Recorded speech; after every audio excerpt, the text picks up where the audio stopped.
Hello বন্ধুরা, সকলে কেমন আছেন? তো অনেকদিন পরে একটা ভিডিও নিয়ে আসলাম। তা আজ হলো শ্রাবণ মাসের শেষ সোমবার। তাই বিভিন্ন জায়গা থেকে মানুষ জল নিয়ে এসে মহাদেবের মাথায় ঢালবে। আর এটা ছিল আমাদের ষষ্ঠীতলা। আর প্রত্যেক বছর এই দিনটাতে এখানে আমাদের জল ঢালা হয়। আর এই পুণ্যার্থীরা সকালবেলা বেরিয়েছিল আমাদের উল্লেবেড়িয়ে গঙ্গা থেকে জল আনার জন্য। আর সারা রাস্তাটা হেঁটে হেঁটে এসছে। এখন বিকাল 4টে সাড়ে 4টে বেজে গেছে। জল নিয়ে সেখানে আমাদের মহাদেবের মাথায় জল ঢালছে। আর দেখো কত লোকের ভিড় হয়েছে, সকলে দেখতে এসছে। আর আমিও এসেছি, আমি, ভাই, আমাদের নীলু আর তোজো। আমার ইচ্ছা ছিল যে জল ঢালবো, কিন্তু আগের দিন আমি নিরামিষ খাইনি, তাই জন্য যাওয়া হয়নি। যাই হোক, নেক্সট টাইম যাবো। আর একজন তো আশা থেকেই ডান্স শুরু করে দিয়েছে। আর কত ঘাম দিয়েছে দেখো আমায়। আর চারপাশে লোকের সমাগম, সেই জন্য মনে হয় দাঁড়াও ক্যামেরাটা একটু চারপাশটা ঘুরিয়ে দেখি। দেখো কত লোক এসছে।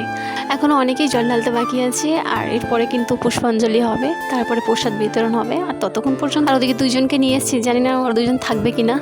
আর এদিকে দেখো সে প্রথম থেকে ডান্স শুরু করেছে, ডান্স এখনও থামেনি। আর এদিকে ঠাকুমাও নাচতে শুরু করে দিয়েছে। সকলে ভীষণ আনন্দ করছে। আর এদিকে একজন নেচে নেচে ঘেমে গেছে, তাই ওকে বস করে দিয়েছি।